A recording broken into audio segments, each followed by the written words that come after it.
दर्शकबिन अब काजीले कसलाई राख्छन् त बुहारी कि सासू। दर्शकबिन यति बेला सामाजिक सञ्जालमा काजी काण्ड यानकि सासू बुहारी काण्ड भन्दै निकै भाइरल भएका भिडियोहरूमा जसमा बुहारीले काजी मेरो हो भनेको र सासूले पनि काजी मेरो हो भनेको त सुन्नुभयो। साँच्चीकै अब काजी भने कसको हुन् त? दर्शकबिन धेरैलाई कौतूहलता लागेको विषय यो काजी। जहाँ काजी कहाँ गयो होला, काजी किन आएन भन्ने धेरैले चासो राखिरहेको यस विषयमा मैले आज केही जानकारी दिँदैछु। कृपया भिडियोलाई अन्तिमसम्म हेरिदिनुहोला। दर्शकबिन हुन त यसरी कसैको चरित्र हत्या गर्नु राम्रो होइन।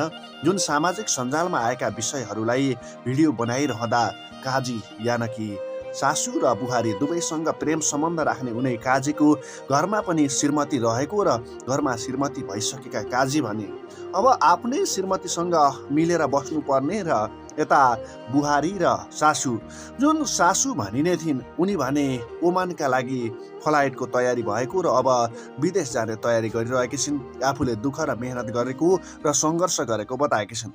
अर्कोतिर बुहारी जुन काजीसँग प्रेम सम्बन्धमा थिइन् भने अब उनी आफ्नै श्रीमानसँग मिलेर बस्ने भएकी छिन्। हो दर्शकबिन, यसरी आफ्नै श्रीमानसँग मिलेर बस्न थालिसकेपछि यति बेला काजी भने अब उनी पनि आफ्नो श्रीमतीसँग मिल्ने भएका छन्। यद्यपि यो निकै ट्विस्ट रहेको छ। धेरै दर्शक श्रोताहरूलाई लागिरहेको छ काजीले अब कसलाई स्वीकारलान्, जेठी कि कान्छी भनिरहँदा काजीले जेठी र कान्छीलाई स्वीकार्नु भन्दा पनि उनी घरमा श्रीमती भएका कारणले यसरी अन्य स्त्रीहरूसँग सल्किनु या पल्किनु खासै राम्रो कुरा भने होइन।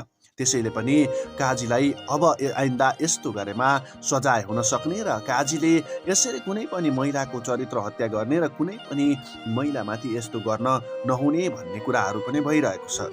दर्शकबिन, तपाईँलाई समग्रमा लाग्न सक्छ काजीले कसलाई लग्यो होला, के गर्यो होला भनिरहँदा काजीले अहिले कसैलाई पनि लगेको छैन। उनको व्यक्तिगत जीवनमा उनकै श्रीमती रहेको र श्रीमती भएका कारणले पनि काजीले अब आइन्दा यस्तो गलत निर्णय गरेमा काजी स्वयं दुःख पाउनेछन् र यसरी ती कान्छी यानकि बुहारी जसलाई निकै दुःख दिएको थियो ती बुहारीको तलमाथि भएमा पनि काजी लगायत अन्य व्यक्तिहरूलाई पनि गाह्रो पर्न सक्छ। त्यसैले आइन्दा यसरी कसैले कसैको चरित्र हत्या गर्नुभन्दा पहिला र कसैमाथि खेलवाड गर्नुभन्दा पहिला हरेक पटक सोच्नुपर्ने दिन आएको छ। दर्शकबिन, तपाईँलाई समग्रमा काजी यानकि सासू बुहारी काण्डले के सिकायो र अब के भन्न चाहनुहुन्छ, मनमा लागेको विचार कमेन्ट गर्नुहोला।